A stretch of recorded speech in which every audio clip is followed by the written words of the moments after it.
Hello बच्चों, आइए प्रश्न को देखते हैं। प्रश्न है, स्तनी भ्रूण की बाह्य भ्रूणीय झिल्लियां उत्पन्न या उद्गमित होती हैं। हमारे विकल्प हैं भीतरी कोशिका संहित द्वारा, ट्रोफोब्लास्ट द्वारा, निर्णात्मक कोशिकाओं, रचनात्मक कोशिकाओं द्वारा, या फोलिकल कोशिकाओं जिसे हम क्या कहते हैं, पुटिका कोशिकाओं द्वारा। ठीक है, तो यहाँ पे बच्चों प्रश्न की मुख्य अवधारणा है।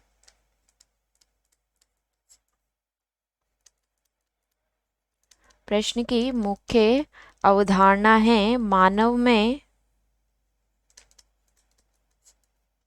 में भ्रूणीय परिवर्धन। मानव में भ्रूणीय परिवर्धन। ठीक है, तो यहाँ पे क्या होता है, निषेचन के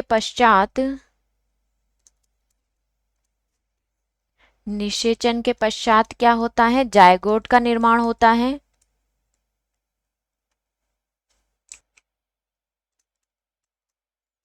जायगोट का निर्माण होता है।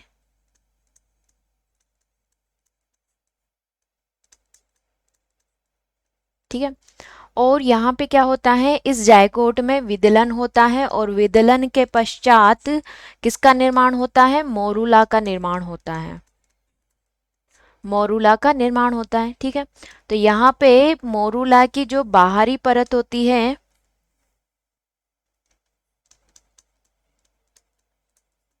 मोरूला की क्या होती है, मोरूला जो कोशिकाओं की बाहरी परत होती है, मोरूला में कोशिकाओं की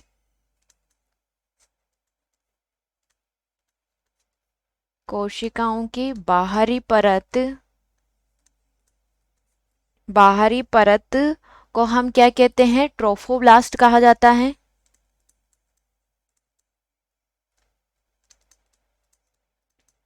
ट्रोफोब्लास्ट। ठीक है, तो ट्रोफोब्लास्ट में 4 बाह्य भ्रूणीय झिल्लियां उत्पन्न होती हैं।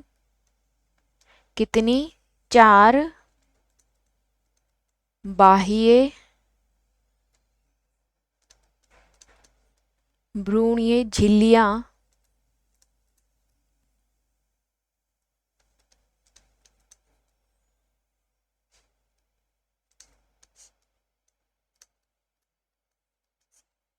उत्पन्न होती है।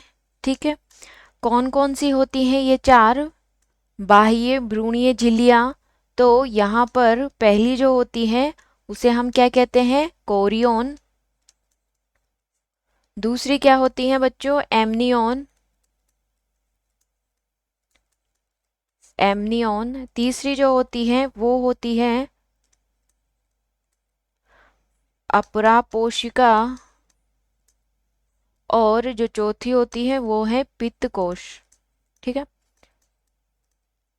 तो यहाँ पे जो हमारा विकल्प होगा वो होगा ट्रोफोब्लास्ट द्वारा। ठीक है, तो स्तनीय भ्रूण की बाह्य जो भ्रूणीय झिल्लियां होती हैं वो किसके द्वारा उत्पन्न होती हैं, ट्रोफोब्लास्ट के द्वारा। ठीक है, तो यहाँ पे भीतरी कोशिका सहित, ये हमारे प्रश्न का विकल्प नहीं होगा, निर्णाणात्मक कोशिकाओं द्वारा। ठीक है, तो ये भी हमारे प्रश्न का विकल्प नहीं होगा। फोलिकल कोशिका या पुटिका कोशिका द्वारा भ्रूणीय झिल्लियों का निर्माण नहीं होता है।